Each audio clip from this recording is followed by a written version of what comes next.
Welcome aboard the USS Aeronome. To become a member of our crew, please visit perfectorganism.com/support. As a patron of Perfect Organism, you'll receive exclusive perks and early access to content.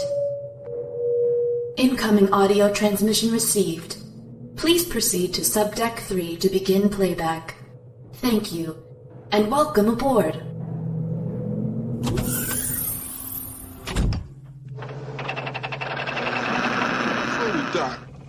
I think we ought to discuss the bonus situation. Right. Brett and I, we think we deserve full shares, right, Right. baby? You see, Mr. Park and I feel that the bonus situation is good. Move! Get out of there! Don't you move! Don't! Move, don't! Move, don't! Get out!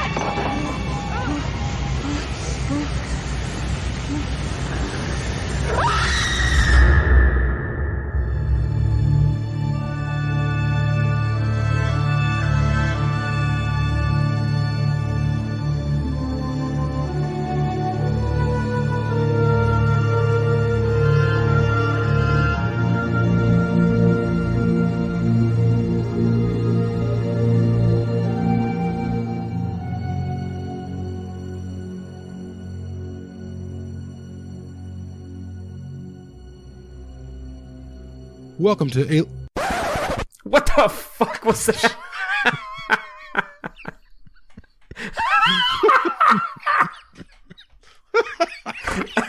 I don't know. I was reading at the same time, and it said Alien, and I looked at it, and I was like, "Oh, welcome to Welcome to Alien." Welcome to Alien. That was off to a good start. Okay. Welcome to Perfect Organism, the Alien Saga podcast. I am your host, Jamie, and this is Patrick. Hey, man, we are coming up to the end of this year, and I am so honored to have shared it with you and with our listeners and with this incredible community, because it has been a crazy time. It has been a crazy, amazing year. So much fun. I mean, we met for the first time, and then we met again for the second time, and spent 4 days together downtown LA, and we had an incredible series that we've been working on, The Forbidden Planet, in the 40th anniversary year of Alien. I mean, it's just been awesome. I mean, going to the exhibit together, seeing all the props, seeing just that first day, picking you up from the airport and driving you over, or we drive over, and then we got lost. And it's like, you're at USC, Yeah. and we're at this cul-de-sac by this freeway. You remember that? We were in a fucking residential development. I was like, And you Jamie, were like, this doesn't look I the don't way think I this is pictured it. It's like, I don't know, maybe California is really different, but like, this is a house that we're pulling up to right now. I don't even know where. That was really funny. And that was really funny. So we end up at the exhibit, and it was just completely surreal. It was so surreal. Surreal to be there with you, like one of my best friends, to look at all these props, all these things we've talked about for years and years, to see a xenomorph there, to see an engineer there, to see the suit from Covenant there, to see the Giger Bambi burster. I mean, just amazing shit. It was absolutely amazing. crazy. And we were seeing it, of course, like you said, in the 40th anniversary year, and we got to celebrate Alien Day of the 40th anniversary year of the film's release. There were so many things this year that we got to experience as friends and as a fandom and as a show. And I think we're going to have such a fun time tonight unpacking some of that stuff. But before we do, a quick note that this show is brought to you by our patrons.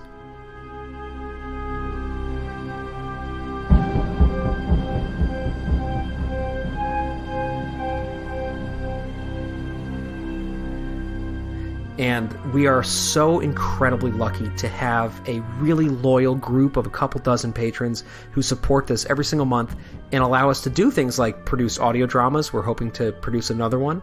That allow us to do things like with the video project that we did this year, which I'm sure we're going to get to at some point, that help us to get equipment to be able to do in-person recordings, to put on live events. We did an enormous event for Shoulder of Orion, our sister show this year, and we'd love to do one for Alien also. But I think that in order to do that, we rely on our patrons. We rely on you guys and your generosity and you believing in what we do so strongly that you're able to support it. And so before we get into the episode, we just wanted to take a second to mention that and to say that if you would like to join our Patreon program, If you've been on the fence about it, if you were there for a while and kind of left and want to come back, it's perfectorganism.com/support, or just look for us on Patreon. You can give at any level, but if you give at the $2 level, you get access to a lot of stuff, including exclusive episodes on movies like The Thing, The Shining, great films that have a really deep connection to the film that we talk about week in and week out in the films that we talk about. But it's a whole different side of this organization and of this project. And we would love to invite you on the ship with us as we steer it into the future and celebrate the next 5 years of this incredible project that Jamie started. Absolutely. I mean, frame rate. Yes, we have frame rate on there, but Patreon is so important because it will allow us to really invest in one of our biggest and most successful projects, which was Proximity, which released almost 2 years ago now, which was crazy. I mean, I still remember those final days, like, Jamie, what are you doing? Are you gonna, we're working, you just finished this big project, you're doing all this work, and then it was crazy, it was insane, but it was so much fun. And I want to do another one. We're talking about another one right now. I have an idea for an audio drama set within the Alien universe that I haven't even told Patrick about. Wow, you just had this idea during the Patreon conversation, didn't you? No, I didn't. I've been thinking about this idea for a few days. You just had this idea. I could see that. But really, like, the reality is with Patreon and all of you guys and those listening who aren't subscribers, the more we get, the more we give. That's really how it works. I would like to be able to do this full time. I would like to be able to not have to go to a day job and do this full time. That's the dream. That's probably a dream for a lot of people. It's a reality, and the Alien community is rich and it's amazing. But really, at the end of the day, I'm a huge fan, and all of you guys are too. And I'm happy just to be doing this, but we'd like to do more. We have a lot of ideas. A lot of our creative juices are flowing. So we hope to see some of you as subscribers soon. So we're not going to be, giving this whole spiel every time, but we are going to try to remind you guys about Patreon a little more often because we could use the support, and also because it's such a great opportunity, we think, for you to get more deeply involved with the show. And before we get into the episode tonight, and before we close out this incredible year that we've enjoyed together, we want to do one last read-through of all of our current patrons. And this is for you guys and for everybody listening. Thank you so much.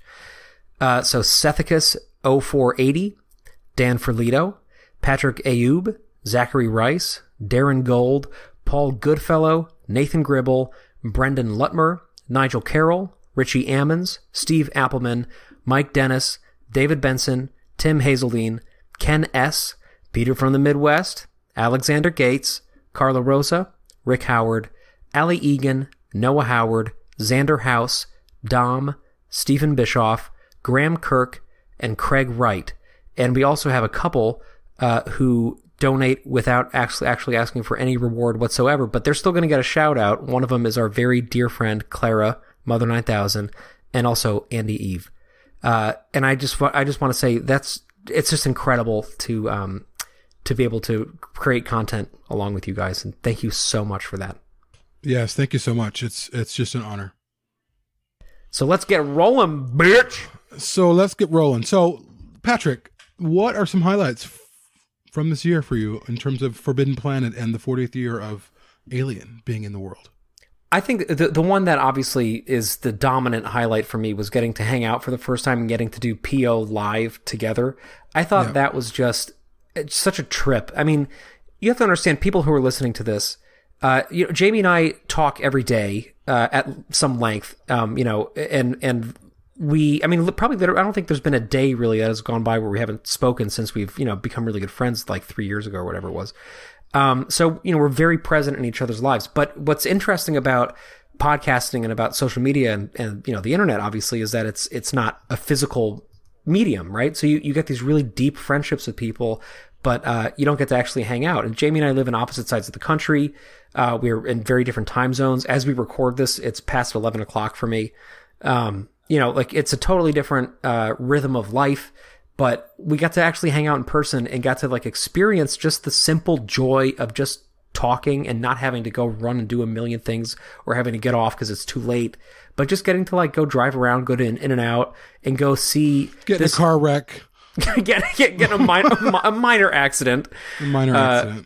There are all of these just wonderful memories from that trip, and I really think the fact that we basically went from the airport, after getting something to eat to USC. You have to understand, like, this was the first time I have ever spent any actual time in California that wasn't in an airport or leaving or coming and going.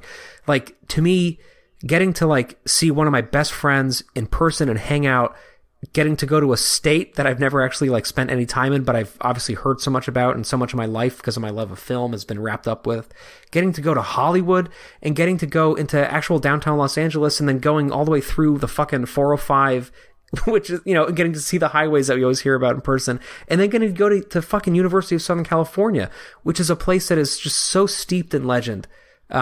And so full of these names. I mean, I still remember, as I mentioned on that episode, like seeing the George Lucas building and the Steven Spielberg building, and seeing, photo equipment that was used on sets in the 60s, seeing these incredible relics that are just sitting out in the open because it's just like where this stuff lives now.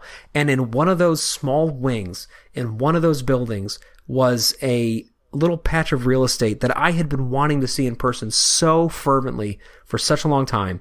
And I got to actually go there and see it. And it was just this, like, I was surprised at how tight it was. It was like, a 30-foot by 12-foot room or something. I mean, it was just filled with essentially priceless alien memorabilia and artifacts. And to me, for some reason, even though there were more kind of like historically important things there, the thing that meant the most to me, and I don't know why, but it's the thing that I think about the most, was seeing Carlo Rambaldi's handwritten sketches for the inner jaw mechanism. Mm-hmm. That to me was like, I think it's because I've seen it. It's sort of like, seeing like Dan O'Bannon's early sketches about how the alien was going to work, like seeing these things that you've just seen a million times on television and in documentaries and in Charles de Lauzirika's incredible stuff. These things that you kind of forget are actually real pieces of paper, and then seeing them there, and they're pieces of paper that are only 40 years old, right? But their importance to us is so great that they might as well have been from ancient Egypt or something. Yeah, they're like sacred texts. They really are like sacred texts. Sure. And this one little piece of notepaper was so powerful to me, Yeah, seeing the hand, the original hand from an alien costume used in the film right there is, it's amazing when those things that we just know on a screen are then in real life. I mean, even the Covenant stuff, it was just, we're seeing Ripley 8's costume in that glass, and it's huge because she's tall. She's almost 6 feet. It just felt like she was there with us. It felt like we were standing next to Ripley 8 from Alien Resurrection. It was profound. It was really a profound, and it was quiet space. Like we kind of walked in there, and there was this, it wasn't that big of a space, but it just felt reverent, like we were in a cathedral. And the ceilings were tall. I think that's part of the cathedral feel, right? Like it was a small room, but the ceiling was really tall. So any sound you made reverberated quite a bit against the stone. And so Jamie and I walked in there, as many of you probably remember, doing a live stream, right? We started outside. We kind of had our like catch up moment, welcomed everybody there. And again, this is something I'm sure we'll get to later, but a big thing for me this year was paying attention to where people were calling in from when they would join our live streams. And I just remember like we turned on the equipment, and just seeing people just joining from like all over the world and thinking like, oh my God, these people are actually like here with us in this space together. And, and so we start off thinking, well, we're going to be loud and boisterous and have fun and be kind of ourselves. And then we like walk in, and it's like you're walking into a church, right? You immediately kind of like, okay, I got to be quiet. This is a respectful space. I don't want to disturb people who are praying, because it felt like that. It felt like it was a pilgrimage site. And one of the things that I loved about this year is that, because it coincided with this exhibit for the first almost half of it, I kept seeing people going to it and posting pictures. Like I remember, our friends from AVP Galaxy got to go. Seeing other people who listen to this show get to go at various points in time and send us pictures. Friends, and send the Brian podcast Dillon, pictures. yeah, Brian Dillon, yep. And it was like we were all making this pilgrimage. We were all finding a way to get to this one little tiny patch of Earth. And again, I think that speaks to that same thing that I was mentioning before about how all of us interact in this digital way all the time, right? Like when you listen to this podcast, you people out there, you're just plugging it into your ears, or putting it onto the car or wherever you are. And it's a very personal little moment where we're kind of, getting thank you. We're getting kind of invited into your headspace. But it's just this like intimate little conversation with, the three of us, right? Or however many people are on the show and you. And then you go to like a physical space like that, And it becomes more than that. You realize that there are people all over the world who are doing this together, and that there are all these invisible voices in that conversation with us at any given time.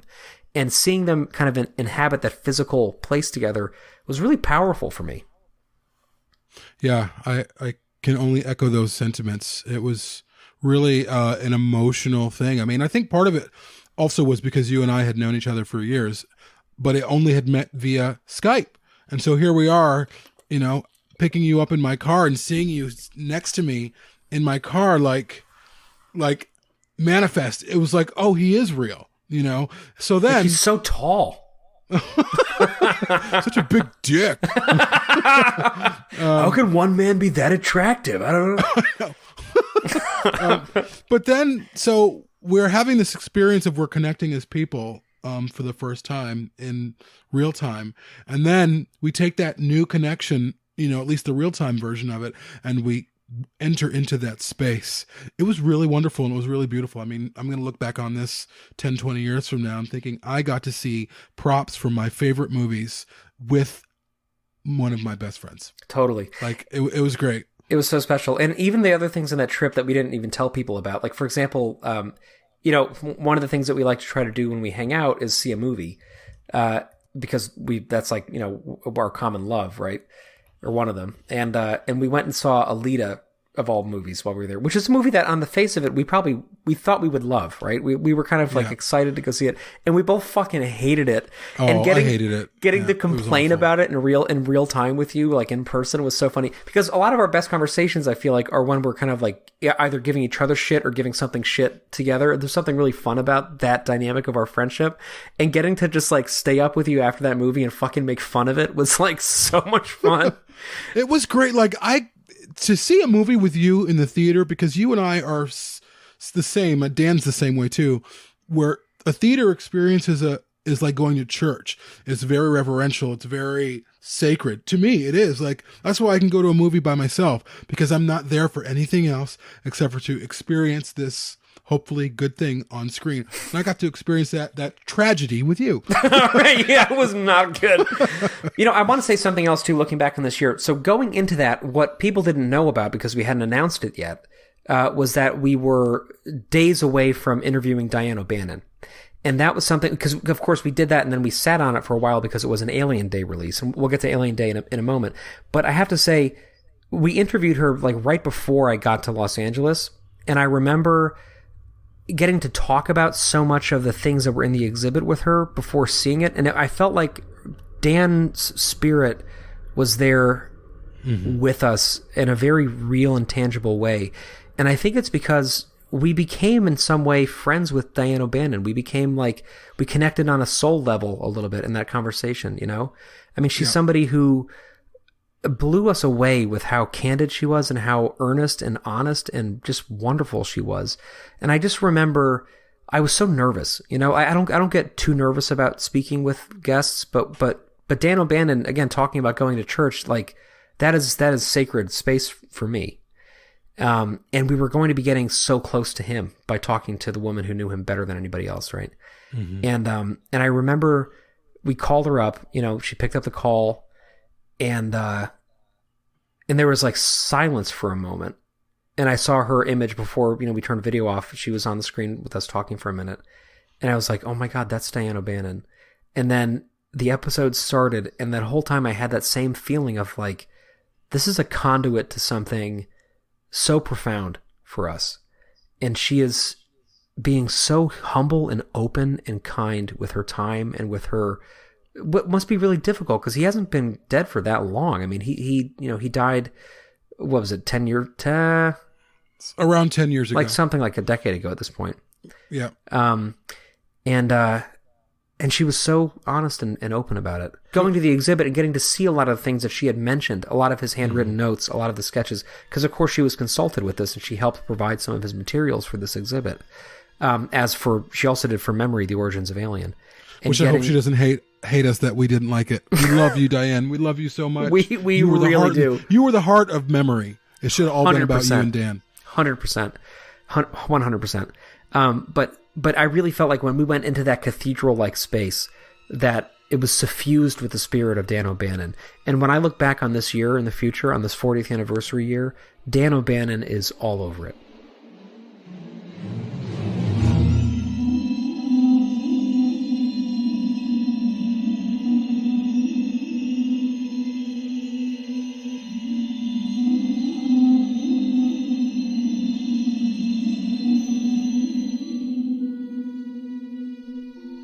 I would absolutely agree. And just talk about Diane just for a moment more.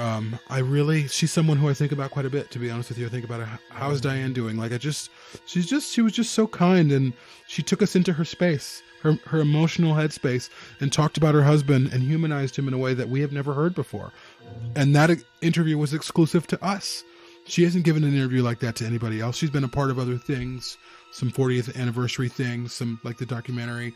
But what she just took 2 hours of her time and gave it to us to talk about this wonderful man that she was married to and that she loved, who was is the father of Alien. He is why we are here right now. And that was, I can't go on enough about that. That was just incredible. I want to say, I just looked it up actually, and tomorrow, as we record this, tomorrow will be the 10th anniversary of his passing. Wow. So it's been almost literally exactly, actually, and on this East Coast, I'm 45 minutes away from tomorrow, so it's pretty crazy that I was trying to think about when it was, and it's 45 minutes away from being a decade. That's amazing. Yeah, I couldn't get over that. And I just want to say, I think my favorite moment in that interview, other than hearing about his childhood and hearing about their life together, which I loved when she talked about just like what it was like to live with him and to share that kind of semi-bohemian, anything can happen, life is crazy, let's embrace it and go full throttle. I loved that. But kind of an anecdote from it that I really loved and that I took away was when she was talking about him on the airplane. And I mentioned this a couple months ago on another episode. But I will never forget that, because he was mentioning how these guys in front of him were talking about Alien, right? And about how what it was like for him to hear people talking about something that was so personal for him, because the fear was from his id. That was his fear that he was putting out there, and it resonated with so many people that I'm sure he could never in a million years have thought it would actually take off the way that it did.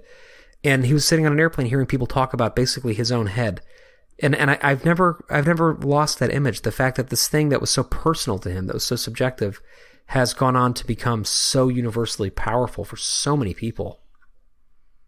Yeah. I mean, you've said it. I feel like I know Dan O'Bannon in a way. I've of course never met him. He died, before the podcast ever started, but I feel like I know him. Because of Diane O'Bannon, number one. Also because I feel like this year has, and rightly so, given space for him, saying, hey, we need to remember him. And as tough as we were on the documentary Memory, they really did justice by him, saying this man is responsible for this story. Certainly there's all the players, there's Giger, there's everybody, but we would not have this film if we did not have that story. And Dan O'Bannon is a man behind that story. So I really feel like he got what he was owed, not owed in a you owe me, but he got the respect that he deserved. And I think it's a wonderful thing. 100%. I think we also can't talk about this year without talking about the North Bergen High School play. And that gets me to this whole other thing I wanted to kind of mention, which was this year, especially the first half of it, the sort of Alien Day time of this year, was so suffused with positivity in Alien fandom. And that was really refreshing. I feel like this is the year we kind of turned a corner a little bit on arguing about prequels, on kind of getting in the weeds about the future of the franchise, about being upset about the Disney situation. Go Blomkamp! Fuck you. This was I feel like something happened this year where we kind of, we've been through a lot, like we mentioned a lot on this show, right? The uncertainty about the future, this whole dissension, this arguing, these encampments that have sprung up around different, about whether it be the Blomkamp project or whether it be people that are defending the prequels or Ridley Scott or whatever. All of the uncertainty about the Disney acquisition of 20th Century Fox, which is something that I haven't wrapped my head around yet. That's something that to me is crazy, especially now that we have Disney Plus in our lives, which is something that back then was just this far off kind of, idea that would happen at some point. Like now, all of this stuff is coming into place, and pretty soon we're probably going to be seeing the Alien films on Disney Plus, which will be a not probably huge trip. Disney Plus. It'll be on Hulu or something because Disney owns Yeah, Hulu. maybe that's probably true. Yeah, I guess regardless, Mommy, what's that creature? It's just it's interesting to think about. I mean, Avatar's on Disney Plus. I guess it's just I'm starting to think that things are going to be okay, that we're going to make it, and I think that there was a time last year where I was a little concerned about that, and a huge signal to me that things were going to be okay was how much fandom rallied in the first few months of this year around the anniversary, around this crazy high school play that became a real legitimate viral sensation. And how much the positivity from that radiated outwards. And we had Ridley Scott sending personal messages about it. We had Sigourney Weaver going there, meeting the kids. The kids were freaking out. And it's so funny. It was just this random little high school play that was extraordinarily well done, obviously. That was also like a pretty blatant copyright infringement that, like, I think a lot of other companies might have shut down. But Fox, for at least what was left of Fox at that point, to their credit, like, embraced it 100%. And part of that, I think, was seeing the social media feeds of Alien really come into their own this year, too. And I feel like the North Bergen High School thing, in some ways, might have been a wake-up call a little bit. That Alien was still a huge part of contemporary culture. Yeah, it's in the zeitgeist still. It always is. It really is. But it's not just in the zeitgeist. It's forefront in terms of fandoms. What people are talking about, what you see Alien references all over fandom. It doesn't matter what movie group you're in. It's Alien stuff is all over, whether it's practical effect groups, which I'm in, or writers groups, which I'm in. You see Alien shit all over the place. It's continually relevant. Yeah, I mean, I'm just scrolling through Reddit on any given day. I'm almost guaranteed to see some kind of an Alien reference or a meme from Alien. And not on the Alien subreddits or anything. I mean, specifically just people using the idea of a chest burster or a face hugger or get away from her, you bitch, or these game over, man. These things that are just so legendary in culture. It's more present than it's ever been, which is amazing because it's also more up in the air than it's ever been. But you also had, in the midst of all this, you had the incredible Tongle film project that, again, was like just a great... I mean, it was so fun watching those come out. I loved how they were released staggered leading up to Alien Day, so we could all like be talking about it. We could be arguing about what we liked, what we didn't like, and we could be kind of rallying around the ones that were really good. We could be having fun seeing what these new filmmakers were doing with this legacy that we know and we love so well. And fandom just like ate it up. Yeah. It was really, really exciting. I mean, again, as everyone knows, I was invited to the screening at Fox with some friends from AVP Galaxy who I'd never met, who I had known, who we all were there talking and watching these films with the filmmakers, Q&A afterwards. It was just an amazing time. It was a really wonderful celebration. And we were able to review each film on the show. Did we review each film on the show? I think we did, didn't we? Yes, we did. At least most of them, yeah. Yeah, I think it was kind of a roundtable review of each film. Yeah, right. It was just a really fun time. And in terms of, I want to make a special note just to talk about fandom and really give some love and respect to everybody involved in fandom, the Alien fandom, and talk about that corner that we turned, because really we're in this environment right now in terms of fandoms where there's a shit ton of toxicity, and a lot of that is kind of emanating from Star Wars. A lot of it's true. It's just, and we are days away. Are you fucking pumped for Thursday, by the way? Oh my god! Yeah, I'm going Thursday night. I'm going Friday morning. Yeah, we're doing Thursday night and Saturday morning. I'm fucking so really? pumped. Yeah, I'm going 10:30 Thursday night, 8:30 Friday morning. Yeah, I'm doing the 8:30 morning on the Saturday too with the kids. Oh yeah. Really? But Thursday night I have to go after rehearsals. Well, you're 18 hours ahead of me, so we'll be going at the same time. That's true. No, I'm so excited, and you know me. We've talked about this. Star Wars is an enormous part of both of our lives. It is something that is it's part of the foundation of my wife and I's marriage is our love for Star Wars. It's like part of how we bonded. And it has been so hard to talk about Star Wars in any real way with people who aren't like friends and family over the last few years because of that toxicity. Because it has been just so difficult. And I'm going to relate this back to Alien fandom, but I think it deserves a little bit of a discussion in terms of, I'm a huge Star Wars fan. there are some criticisms that I have. I've been enjoying a Mandalorian like everybody else. I have some issues with a couple of episodes like a lot of people do. But Star Wars brings me joy. These new films bring me joy. Despite them some glaring issues, they bring me joy. And it's an exciting time that we're coming up on the final Skywalker entry into this sequel trilogy that makes up 9 films. It's a really exciting time. It's a huge deal. I can't wait to talk to you about it on Saturday or Friday after we've seen it. I think it's going to be great. I think we should do a frame rate on it, to be honest with you. I think it'd be awesome. 100%. But I can't go on the official Star Wars page without seeing horrible comments from people. Just comment after comment after comment. Why are you doing this? This is garbage. Why does this exist? Mary Sue. I mean, over and over and over and over. And it's like, I look at this like it's shocking to me. And I get there are things that we don't like. And then I come back to our Alien fandom, and even within our group of people that we know, people who've been a part of the show that aren't anymore, but that we're still friends with, like Sean Hewitt, Sean Summer, our friend Connor, who's still a part of the group with us, our friend Clara. We all love different things. We all things that we like and or don't like about Alien, but we can sit down and have a civil conversation about it. We can. We really can. We're at that point now. We weren't at that point about a year and a half ago where it was just like toxicity.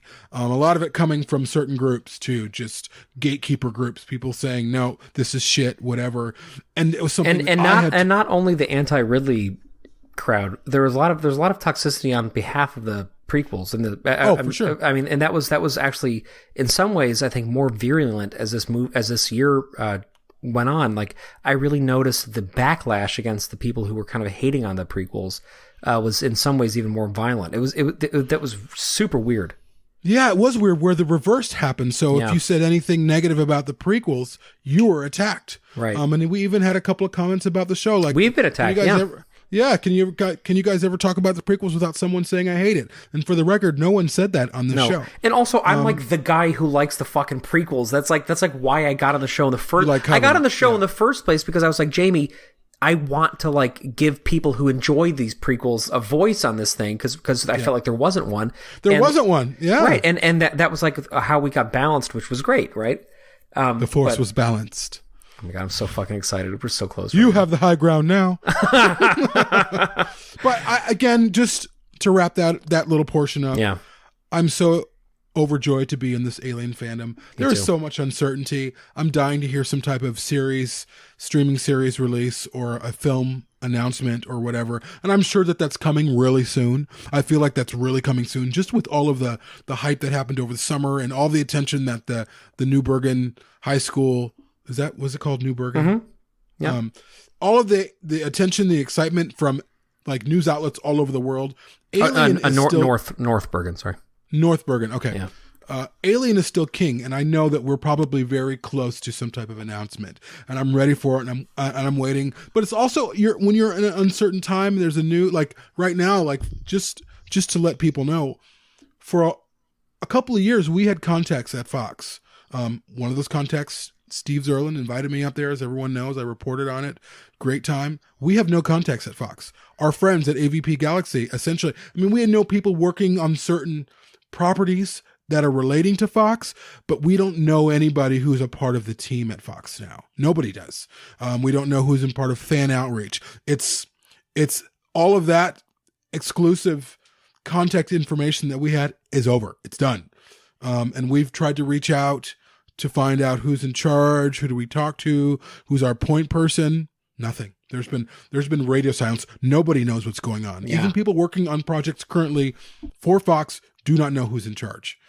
So it's an uncertain time. But I think the great thing about this time is that we can come in and provide content, provide the show. There's so much more to talk about. We have a Prometheus series coming up. It's a film that Patrick and I do not like, but we feel like we need to talk about it. We also feel like we maybe should talk about the AVP films via Patreon at some point. Patreon exclusive only. AVP films discussion and maybe commentary. I fucking hate those films. But I own them and I watch them.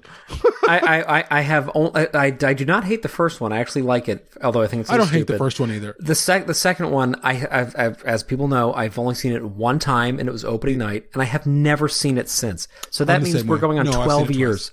I have not been able to watch it again. And I think it'd be very funny to capture the experience of me watching it for the second time. I saw it as a 4-year-old. I saw it when I was 60. You just got your AARP card.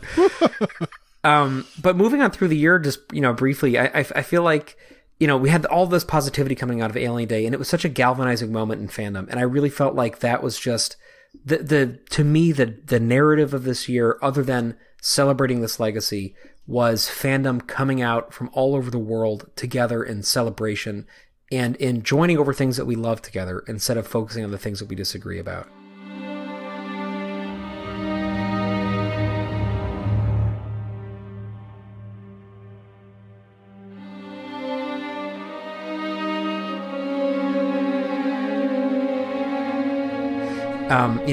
Also this year, of course, we had the Fathom screenings that happened just a couple months ago, and I got to go with one of my really great friends, Kevin, and Mike Dennis, who listens to the show. We got to go see it together. We got to hang out, and we got to go in a theater full of Alien fans. And everybody around the world who was an Alien fan who was near a theater that was screening this got to do it within the same couple-week period, and we all talked about it. And we were able to, again, do live streams while we were there. We were able to, share what our experiences were. And it was another moment where we all kind of just came together. And also, in the midst of all this, too, there's all this uncertainty, right, about what's going to happen with, for example, and this is something that my friend Mike, who I just mentioned, great dude, Dennis, mentions to me a lot when I see him at work, which is what's going to happen with the NECA license, what's going to happen with the Dark Horse license. Disney has these, they have an enormous publishing arm, obviously, because they own Marvel, which is a pretty big deal.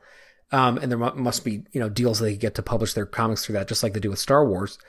And they also have, the obviously billions of fucking toys that they make and licensed figures and things. So clearly there's this question in the air of what happens next with the NECA license and what happens next with the books and with the comics. And I have to say, either in defiance of that uncertainty or to maybe to make a quick buck while they still can, but I don't think so.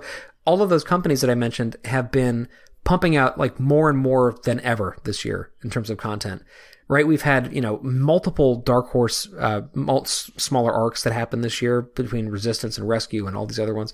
William Gibson. William Gibson comic that released with artwork by Johnny Christmas, who we had on the show. Right. And we had the audio drama version, which I haven't heard because I'm not interested.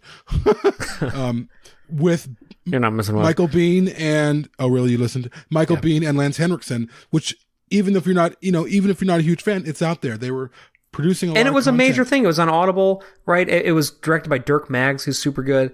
I don't love it, but I know many people who did, and more power to them. That's really great. And we also had Alien Isolation, the novel, right? Oh, we have that's right. Oh, yeah, we even missed out. There were a couple of things earlier that we didn't even talk about. One of them was the fucking ridiculous fucking short digital Alien Isolation films that came out that I still have. I haven't downloaded GIF making software for any other reason than making GIFs out of the poor lip movements in that game, and they've become basically what I text to Jamie now when he's saying something that sounds like an idiot or something. I text him one of the characters from from this digital short series going but it was content. But we also had Blackout, which I think was actually a surprise hit within fandom. Yes. To me, that was, and I really distinctly remember that because we had early access, which was super awesome. And the day that it dropped, I had to get root canal surgery done in the morning. And I was like, all I want to do is fucking be alert long enough to be able to play this game with other people on the day that it launches. And I remember I had to stay home from work because I had the surgery done, and I just played Blackout for hours and hours that day. Didn't we have the Alexa game drop this year, or was that last year? That was 2 years ago. Okay. But Blackout was like and it was so great because I knew, and I wasn't allowed to talk about it, but I knew and was kind of hinting at with people that it was going to be more beloved than I think we were expecting. Because all of the publicity was like, this is bullshit. Everybody does want, obviously, an Isolation sequel. That's still something that's very much what people actually want. But everybody was focusing so much on it, like what a weird business choice it was. Instead of getting an actual proper sequel made to have this mobile game, including me, I was like, this sounds like a terrible idea. I remember telling you that. Yeah, like, it was rolled out like it was with some pomp and circumstance.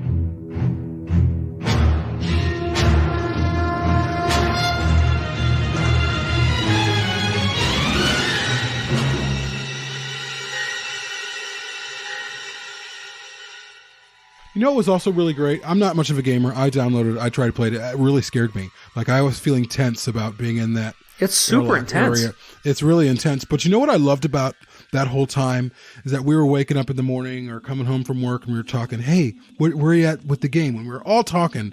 And it was just an exciting place to be. You know, some of it was, everyone's expecting a movie announcement. I think part of that, you hear about all these things that are happening. It's Alien Day. Are they going to announce something?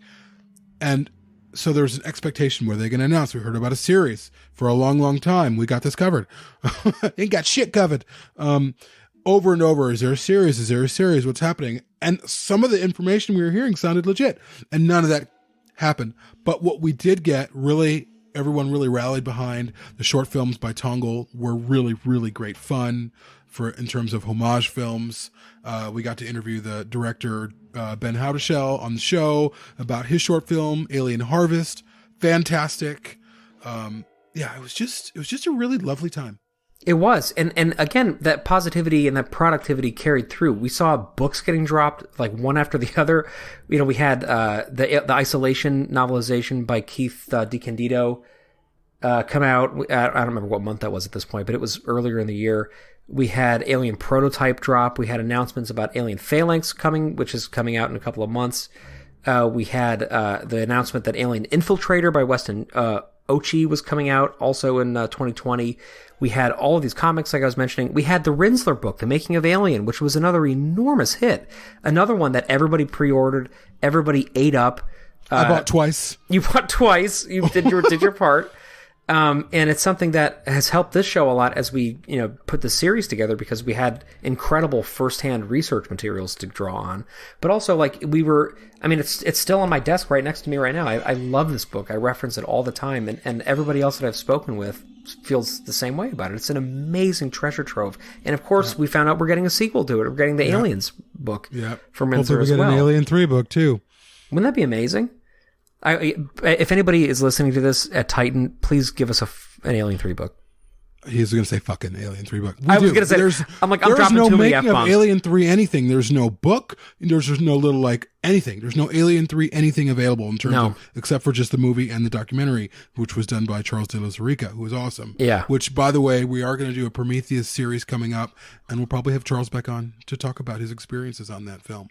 I hope so. And of course, thanks to our patrons, we were able to have him at our event for our Blade Runner show this year. Yeah. And we got to not only interview him on stage and everything, but hang out with him and he got to meet a lot of our fans, many of whom listen to both shows. And like that, thanks patrons for doing that. He's somebody who I think our relationship with is even deeper now than it ever has been. And he's just an amazing resource that we have. And that's something that this year I think really solidified for us. One other thing I want to mention is the RPG, which was another huge surprise for me. That was something that going into this year, I had no clue was even on the table, literally. And then now that it's, out and we're closing the year out and I have all my pre-order stuffs here. My cousin's got it. He got the deluxe edition of it. I'm playing it online with people. It's absolutely gorgeous. And it is so, again, it's just suffused with love. Clara was a huge consultant on this project. Some of us have entered into the actual text of it, so there's some Easter eggs in there for people. There's some fandom people that are in there. And it's just like this wonderful thing that now I'm going to stay up all night playing with my cousins over Christmas break that, didn't exist coming into this year. And now we're closing it out with this, I'm trying to get up to speed on the game rules because, we have to go play with family for a long time. It's been an amazing year for Alien. It really has been. It has been. And I'm really excited about the future, the next 5 years. We're coming up on our 5-year anniversary in February. We're planning a whole episode around that. Again, we're planning some new audio dramas. I think 2020 is going to be a really, really great year. Who knows? We might get an announcement on something. I don't know. I feel like we will. Of course, we have Alien Day coming up in about 5 months. So that'll be interesting this year to have Alien Day without Fox formally being around, even though they're still a company. None of the people who put on Alien Day in the past are going to be there. So it's going to be interesting to see what Disney does, if they do anything at all. It might just be a fan day where we celebrate Alien Day as fans. But I'm excited about the future. I really am. I think the sky's the limit. There's so much more to talk about. There's so much more to discuss. We also put on Alien Outland, which was a little mini web series that we did, written by me, filmed by Patrick, music by Patrick, starring his wife, Micah, and Clara. I was just about to bring up Outland. I'm so glad we got back around to that, because that was actually a huge project. That was something that, we came into this year, there was all this momentum. Jamie was like, I have this idea that I'm not sure what the next steps would be with. Why don't we try something new? And we did, and we teased it, and people were like, what is this thing? And it's gone on to have a really nice, like, kind of long life on YouTube now, because it was released in a serial format over time. Starting on Alien Day in April, right. and finished in October. Finishing in October. And every single episode kind of fleshed the story out very slowly. It was a very different side of Alien. And it was something that, it was the first time we've ever experimented with a standalone digital series like that. And again, thanks patrons for supporting that, because we're going to hope to bring more of that type of experimental content in the future. Totally. And I really wanted to write an alien film without showing an alien. Could you do that? How scary would it be to talk about something that you don't understand, where there's something happening, but you're not seeing it, you're only hearing it? And I really love it. I really love the way the series came out. Actually, I want to watch it again, but it's creepy. It's got great visuals. A lot of time and effort went into it, and I'm excited it's there. Hopefully we can do something like that in the future, maybe even a little bit bigger, but really the only way that's going to happen is if we get more supporters on Patreon. I mean, Patrick and I could probably get together and shoot something pretty cool. That'd be pretty awesome. Yeah. I want to give a quick pitch for our YouTube channel. If you don't, we don't really advertise for ourselves very much on this show, but we should, because we have a YouTube channel that actually has like almost 600 subscribers. It's pretty active. Every episode that we publish also gets published to YouTube, as an audio piece too, so you can listen through there. But also, for example, Proximity, Last Stand at Hadley's Hope, has 16,000 views right now. The entire thing is uploaded there. Outland is all there. The first episode is over 1,000 views now. Altogether, there's probably, something like 8,000 views of that material. So we actually have like a pretty robust YouTube presence, and I would encourage anybody who listens to the show and likes to, hear what we have to say to check it out. It's another venue for fandom, and YouTube has its own ecosystem that's really incredible. Whether it be the Mr. H stuff or there's some amazing alien materials in there, alien archives. Check it out. It's good stuff. Yeah. And really, again, with Patreon, I mean, the more subscribers we can get on YouTube, maybe eventually we can monetize, and our monetization, every penny we get from you guys goes right back into the show. It goes into equipment. It goes into us seeing each other. We are talking about a live event, Patrick and I, maybe coordinating that with some friends of ours. It's still in very early stages. We're not going to announce anything right now, but we're talking about it. And the only way that that's going to happen is if we get support to do that. So we hope, because every conversation where we talk about it ends with us going, oh yeah, but we don't have any money for it. So if you want us to get money for it, to do a live event and for you to come and hang out with us, consider joining our Patreon. As we wrap, I kind of wanted to do a quick little lightning round through some of the episodes that we recorded with Forbidden Planet in particular. This was something that I think was long awaited from us and also from our listeners. We had never done a full long form exploration of the film that started this whole thing 40 years ago. And it felt a little strange almost, because it's so iconic and it's so imprinted in our subconscious that to talk about Alien as a movie that, had to at some point have been made by real people, that had to be talked about not in a strictly academic or behind the scenes sense, but in more of this exploratory way, like what's special about it? Why do we talk about it? Why do we come back to it over and over again? And I feel like we really teased out some interesting things there. I would say some of my highlights, something that I loved about the series was Jamie and I had this thing where we were like, you know what? We have all these great people who write into the show, who send us emails, who engage on Facebook. So many of them have interesting things to say. And if they do, we should just ask them to come on the show with us. So this whole series to me really was marked by different voices from the community, from fandom, people who have never been on a podcast before, some people who have been on other shows but never tried ours before. But basically what we did this time was when somebody would write in with something really compelling, instead of just taking that and running with it, we would talk about if there was room to make an episode about it, and if there was, to have them come on. So for example, our great friend Madge was talking a lot about Giger, and we wanted to do a Giger episode, and he came on that and did an amazing job, and we're going to have him on again. We had our friend Dusty Tweedhope, who's been engaging with the show for years, come on. We had, obviously, Mike Dennis, who I've mentioned a few times, who was talking about cinema in the 70s with me, and I was like, you know what? That sounds like a really great episode idea. We had, of course, this just lastly released episode in the series, which was Finding Ripley Part 2, which had Andy Geek Girl and my wife come on. And Andy Geek Girl is somebody who we just love. She's just had amazing stuff to say in fandom for quite a while now. She's so, enthusiastic. And we kind of took a gamble. We're like, you know what? She probably would be a great podcast guest. We already knew my wife was because she comes on the Blade Runner show all the time. But that was like one of the best episodes we have ever recorded. And it probably could have been 4 hours long if we hadn't been, it was awesome. If it hadn't been so late. It was a really, really, really great. It was one of my favorite episodes just because it got turned into a little bit of therapy, but I think really the best stories and the best characters, they speak to you on a deep level if you're willing to listen. And that was an episode that was showcasing that. Totally. We also got to talk about Jerry Goldsmith and the score in depth, which is something that we've wanted to do before because of my background as a professional composer and your background as a lover of music and film. And that was, I think, like one of the best conversations we've actually ever had. I really think episode 117 for me, it was the most challenging to edit of any of the ones that at least that I've edited, because I really wanted to bring in a lot of other examples of things from musical materials. And I feel like the listening experience to that was like a whole different angle on what a Perfect Organism episode can be. And of course, the one right after that was 118, which was Unpopular Opinions, which was just one of the funniest things we have ever got on record. We had our friend Dave Gogol come back. We had Michael Scudieri come on.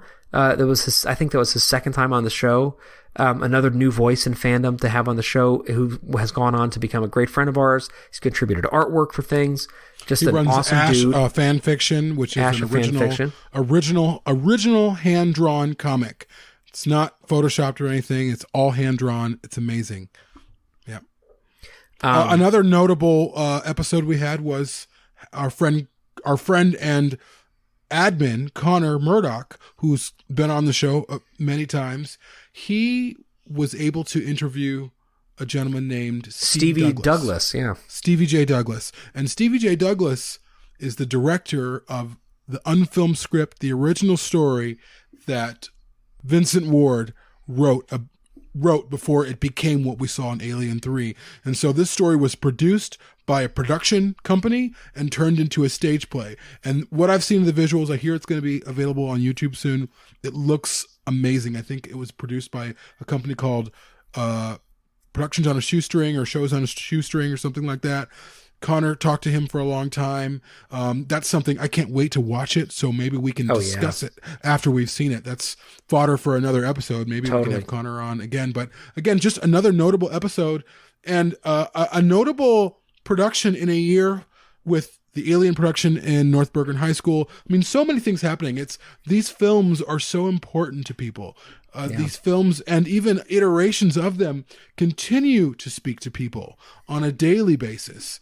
And we're here sort of at the epicenter of that. And it's just an incredible thing. It's an amazing place to be. I have to say also, that episode with Stevie Douglas that Connor did is just the greatest. It is just like the battle of the brogues. Like, I feel like for them, like they're not aware of it, but for somebody who does not have a delightful Scottish accent, getting to hear them be raunchy with each other in these like very thick accents for like 2 hours or however long that show is, it is just priceless. And that again was like an example of, Connor had this material and he was like, you want to do something with it? And we're like, let's make an episode out of it. To me, a big thing for the show this year was finding new voices and getting them a spot to get their opinions and their ideas out there. And I hope we get to do more of that, because I think that was one of the best aspects of this entire year for me personally. And it just speaks to this idea of fandom really being super active, you know? I would agree.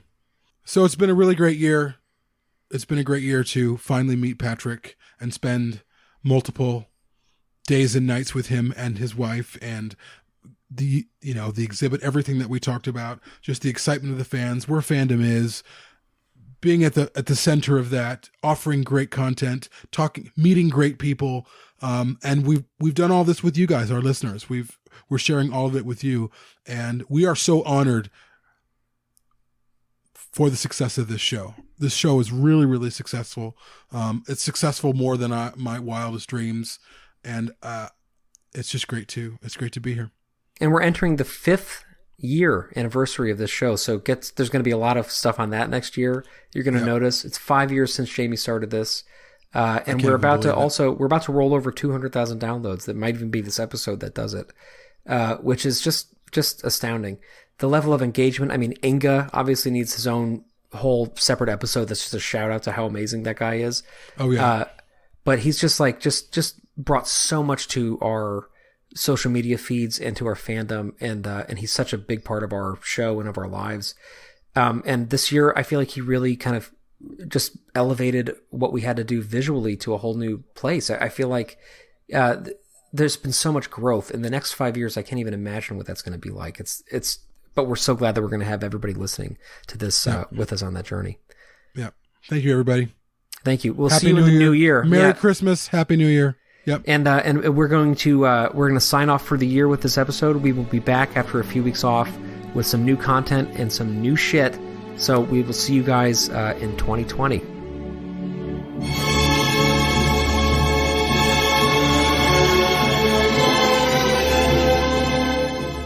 For more on Perfect Organism, the Alien Saga podcast, please visit perfectorganism.com.